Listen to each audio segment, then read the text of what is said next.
Hey guys, যদিহে পোনপ্ৰথমবাৰৰ বাবে আমাৰ চেনেলটো চাই আছে, প্লিজ চেনেলটো সাবস্ক্ৰাইব কৰি কাষতে থকা বেল আইকনটো প্ৰেছ কৰি অল কৰি দিবলৈ নাপাহৰিব। বিয়া আসলতে কি জানা ভাবিছো এটো বছৰতে কিন্তু কথাটো হৈছে কি তোমাৰ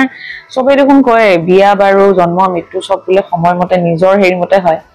গতিকে সেইটো সময়ৰ ওপৰতে এৰি দিছো মই বুজি নাপালো কত কি মানে হৈ গল বস্তুটো খালি মই এটা কথাই কৈছিলো যে নিমিলিলে মানে মানুহ একেলগে থাকিলা মানে মই এটা আগতে মোক স্ক্ৰিপ্টখন নিদিবি এই প্ৰফেশনাল বস্তুবিলাক যেটা নাহে নিমিলে মই কেতিয়াবা মই নকৰো শুটিং যাও এখিনাটো একদম মানে কন্ট্ৰোল নোহোৱা হৈ যায় মোৰ সমাজৰ কথা চিন্তা কৰি থাকিলে কিন্তু মই যে থাকিব নোৱাৰো বেছি দিন ফ্ৰাষ্ট্ৰেচন পাগল হৈ যাব কাম চাম চব বাদ দি দিব লাগিব এনেকুৱা নো ফিলিংছ মানুহৰ তলত তুমি এনেকৈ থাকিবা তাই মোক কৈছে তই লগত থাকি বিশ্বাস মই কি বিশ্বাসঘাতকতা কৰিলি মইতো বিশ্বাসঘাতকতা কৰা নাই তাই কথা পাতিব যায় ল'ৰাটোৰ লগত কথা পাতিব নোৱাৰে মোক বহাই থৈ দিয়ে লগত সাপোজ ৰোমান্টিক সিনো থাকে কিছুমান হেৰিত এনেকুৱা বিয়া হোৱাৰ পিছৰ চিন এনেকুৱা বেয়া শব্দ কৈ দিয়ে যে গেলে একদম টাককে লাগি যায় মাথাত মানে একদম সহ্য নহয় মানে মোৰ অলপ সহ্য কৰি থাকো অলপ পিছত যেতিয়া বেগে কৈ দিয়ে একদম ৰখাই পেলাই মোক বহুত বেগে কৈছো বহুত দিন চিলি বস্তুটো কিন্তু বন্ধ হোৱাৰ পৰা বহুতৰ বেয়াও হ'ল আৰু মানে কাম বিলাক সেইখিনি মতো আমাৰ ডেটে নাই সময় নাই আমাৰ মানে মানে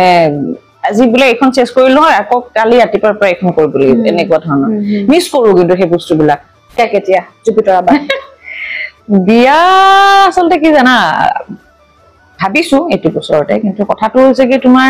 সবে দেখোন কয় বিয়া বাৰু জন্ম মৃত্যু সব বুলে সময়মতে নিজৰ হেৰি মতে হয় গতিকে সেইটো সময়ৰ ওপৰতে এৰি দিছো হ'ব আগবাঢ়িব লাগিব এতিয়া মই মানে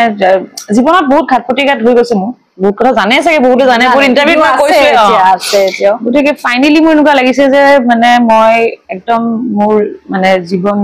সংগী আৰু মই তেনেকুৱা বিচাৰিছিলো পাইছো যেন লাগে অনুভৱ হৈছে মোৰ বাকী ভগৱানৰ হাতত ঠিক আছে আৰু আপোনালোকেও আশীৰ্বাদ কৰিব শুভেচ্ছা দিয়ক দৰ্শকৰ আশীৰ্বাদটো বহুত ভাল হয় সেইটোৱে আৰু চাও কিমানখিনি আজিলৈকে মই জনাত